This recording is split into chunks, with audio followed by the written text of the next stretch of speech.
It's nice to meet you, Ken. So can you tell us a little bit about yourself and a little bit about your company? Sure. I'm Ken Ehrhart. I'm the founder and CEO of Paracosma, which is an augmented and virtual reality studio development group, R&D center. We both provide outsourced services to others in the space as well as doing our own internal projects. That's great. So what kind of projects are you working on, or what brought you to CES? Well, I've been coming to CES for about, I'm over 20 years. I'm a general partner in a venture capital group and following technology trends and directions since the mid-90s. And so CES is a regular stop for me. Right. And so have you seen anything that's exciting for you being part of a venture capital group, or no? Or well, it's CES tends to be frustrating because the cool stuff isn't available yet. And the stuff that's available you already know about. But it's more of a networking opportunity because so many of the people involved in these spaces are here and aggregated in one place. Yeah. So tell us a little bit more about your company and what kinds of things that you're working on. Yeah, we're very broad-based. We have sales and clients and offices here in the U.S. as well as in Tokyo, Japan. And then we do our main R&D and development out of Kathmandu, Nepal. So we have over 50 employees now, about half artists and modelers and so forth, and animators, with the other half engineers and developers. We do everything across AR and VR, from 3D asset creation to 360 photos and videos, photogrammetry, full application development, game development. Some of our most exciting clients right now, we do industrial enterprise AR for machine maintenance as well as assembly and test. We do consumer games. We're launching our VR game developed internally in a couple months. That's called Unnamed VR. It's an open-ended sandbox game where you're set in a big mansion, about 22 rooms. You can interact with everything in the space, including pick up books, break vases, whatever you like, explore cabinets.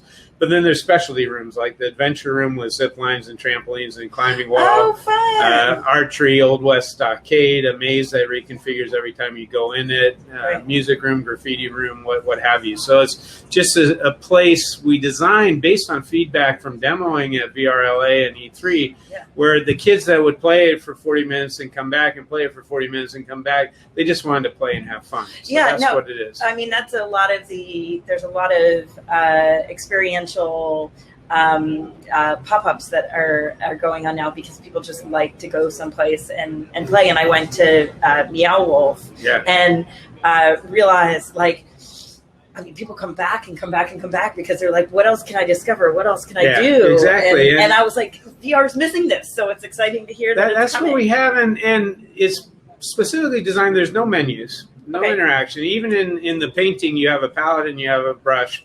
You interact like real life. So there's no learning curve. You put on the headset and then you start exploring. And the cool thing about it is developing all these interactions, these mini games, develops all the interactions you need for any type of enterprise simulation or training or anything else. If you want to teach someone how to set a table at a restaurant, we have all those tools already built. That's great, because I do think that often when I work with different verticals, that they realize that they think that that's the only vertical that they can work within, and the tools can apply sort of across, which is great that you can do it. That's the exciting thing. People ask, well, what's the killer app for VR? Well, what's the killer app for life, right? In VR, you can do anything you can do in life. And so providing those tools, understanding how to do that, we're doing a surgery training application right now. And the key ingredients are stuff you don't traditionally do in a game or thing. So we're doing physics around soft tissue manipulation, the ability to rip and tear tissue, the ability to create bleeding and things like this, where it's not based on animation. It has to be based on the physics so that the surgeon can get the real experience. But then that can apply. It doesn't necessarily just apply in strictly with surgery. Like surgery, it could be training for EMTs or whatever it might be. So that's, or then if you have your zombie that at least that it applies to true physics of exactly. You can peel their face right off and accurately. To what would happen with a zombie apocalypse. Only you talk about that in VR, like at CES. But no, that's really, really fun. And so, what are the other things that you have going on that you're excited about? We have ongoing business. So we have a major client where we do ongoing modeling. We do over 150 photorealistic models per month. These are actually used not just for things like in-home viewing, but actually to replace photography. So they have to be photorealistic, and that's one of the keys to what we do. The first portion of our mission is to be as good as reality. We're not trying to do cartoony stuff. We're trying to get as close to photorealistic as the technology allows. Wow! And then so that which categories of companies then need that kind of photoreal? I mean, I think there's some architecture, some real estate. With this company. Is under NDA, can't be named, but it's an unlimited number of objects, and so. That's great. But these are all real life objects you find in any house, any game, whatever. Right. And we're also talking to a movie director who's planning to build his next few films in a game engine and build all the environments and the all the sets basically in a game engine so that you can have a seamless interaction between an immersive environment and the movie being made. That's great. For all that, we need photorealism and true-to-life graphics. Yeah, I think that's one of those things where, so how do you make it so that it is, I guess, creating that surprise and delight, because if you create the microphone and then you have the actual microphone, are you creating environments that you could never visit ever, or is it really more about creating sort of accurate, allow people to imagine what it's like? Yeah, so it's both. So I think there's a great opportunity around real estate and travel and things like this for VR. But one of the things we're doing is we're doing photogrammetry models of Pashupati Temple in Kathmandu. It's the third holiest Hindu temple, and so we have 1 billion Hindu pilgrims who want to visit this temple. Absolutely. And so for this, it's absolutely stunning architecture, hundreds, thousands-year-old temple structures that we're recreating true to life and give virtual pilgrims an ability to visit there. At the same time, we're doing modeling of Lumbini, Buddha's birthplace in Nepal. Right. And this has been reconstructed, and they've built many modern temples for the different Buddhist societies from different countries around the world, Sri Lanka, Taiwan, and Taipei, that's amazing. And so on. But it's new, it's more modern, it's not so interesting. But in that case, we provide the ability for 1 billion Buddhist temple or pilgrims not only to visit the current place, but to go back in time to when Buddha was born and visit Lumbini, how it was in history. That's amazing. And so it's a combination of true to life of how something is today with the ability to time travel, with the ability to see things that don't exist in the current world. No, I remember I've gone to Siem Reap in Cambodia, and when I went there, I was just, I'm sweating now, but I was just like pouring sweat. And so I was like, I wish I could spend more time here. Yeah. But if it were something like that, but you also want to imagine what is it like as a city, not as a jungle ruin, right? Well, and that in itself, there's just so much to see, and if you can go back and explore, and they were worried about having too many tourists, right? You could even imagine people, paying a small amount of money to go and visit these places as long as they can go back as many times as they want, so that you don't lose tourist dollars, but you still have people say like, wow, get up close and personal. And do you allow sort of movement beyond from where you're standing so that you can get higher and lower? So we've tried a number of approaches. The basic concept is it will be available on a web page or an app, so you don't need VR to go there. You can do 360 and so forth. So we have traditional 360 video tours as well. But on the high end, we're doing VR where you visit this recreation of the environment, but we allow multi-users. So you can have a tour guide to actually show you around, tell you the history, tell you the archaeology, and so on. And then is that a sort of a version of a bot, or is it what is it? It could be. It could be.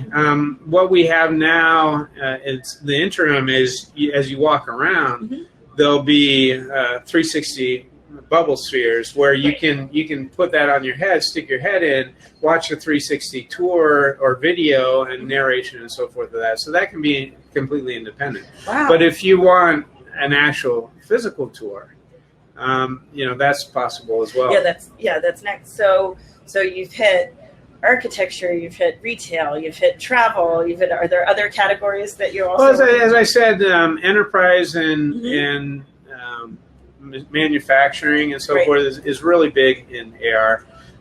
We also, in Japan, I have a company that does HR and talent management work. Part of my business is bringing U.S. enterprise software companies to Japan. And related to that in AR, there's a huge explosion of opportunity around talent management, learning development, leader education and training. So we just did a major project, 55 Oculus Go's, 55 iPads with both AR and VR for executive training. And so this was all based on holograms and leadership stories and so forth, all created virtually. Oh my goodness! Okay. So this capability is emerging now, and you have very far-sighted companies that recognize this as the future, but a lot of us are experimenting now. Right. And so the beauty of our company and the way it's built, we have very low-cost, high-quality resources overseas, so we can experiment with the client. When they bring us a concept, we don't have to say, "Oh, this will be $2 million." We can say, "Let's. What's your budget? Let's make it work." Yeah. Because we're both interested, us as a business and them as the client, of where we'll be in 5 years, not where it will be now. Right. So our goal is to learn how to do it, experiment how to do it, and get it done, and grow with our clients. Because once they try it, they're investing more. Yeah, I mean, that's the one thing that I think for me, I mean, AR is a little bit easier to try, right? You can do it on a mobile phone. Here with glasses are a little bit easier to sort of put on because you can see through. But once you get sort of the from here to here with VR. No, this is an exciting thing, and this management training exercise was exciting because we had, as I said, over 50 people. And they had available to them both AR and VR. Right. And we developing these apps over months, so we're trying them. And the AR, you try it, you test it, and then you put it down. And with VR, you'd put on the headset and you'd start listening to this leader, and you were captivated. You were stuck in there. And the rest of the world went away, and you really concentrated on this information. Absolutely. And that clarity was completely absent in AR. Yeah, well, and yet to go back and forth to it, if you wanted to reference it, AR was perfect. And so the combination of the two was really exceptional. Yeah, I do think that, I mean, it's that idea that sort of VR you remember as your own memories, right? And it's just a different kind of experience.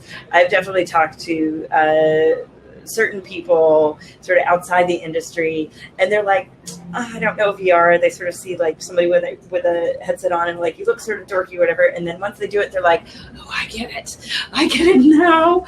And it really does help. But I mean, I think for training, it's, I mean, you want people to remember, you want to have that sort of, I mean, my background's in marketing, so it ends up being about recall, but it's sort of the same with training too, is that you want somebody to remember what you're having them do. And we're doing marketing as well, marketing and branding. The real revolution there that a lot of people are missing is, for years to do AR, you would have a QR code and you'd put it down and you'd build this custom you see that app. eye roll of QR code. And you'd spend, you'd spend a fortune just to make an app to show a little experience. And now Facebook app has all that built in. Instagram app has all that built in. We can spend all the money and time on the effect and not waste the time on the app. So if anyone has a Facebook app, they pick it up, they run, the app works, it's beautiful, the AR effect's there. And we did these for AT&T for the BET Awards and the Essence Festival. We had really great effects where they didn't have to spend any money on that. And it was available to anyone. And the brilliance of that is it's immediately shareable through your Facebook network as well. Absolutely. And so you're getting much more reach through standardized tools that weren't available in the past. Absolutely. So what's exciting for you in the next year? I mean, we're in January. Where in December you want to look back and say, we did this. This was really exciting.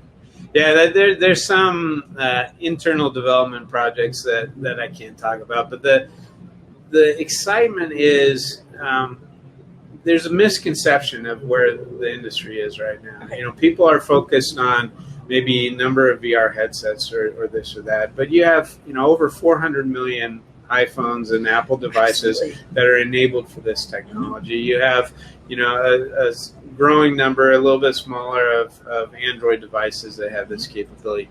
And all of those devices are already inside out VR capable headsets.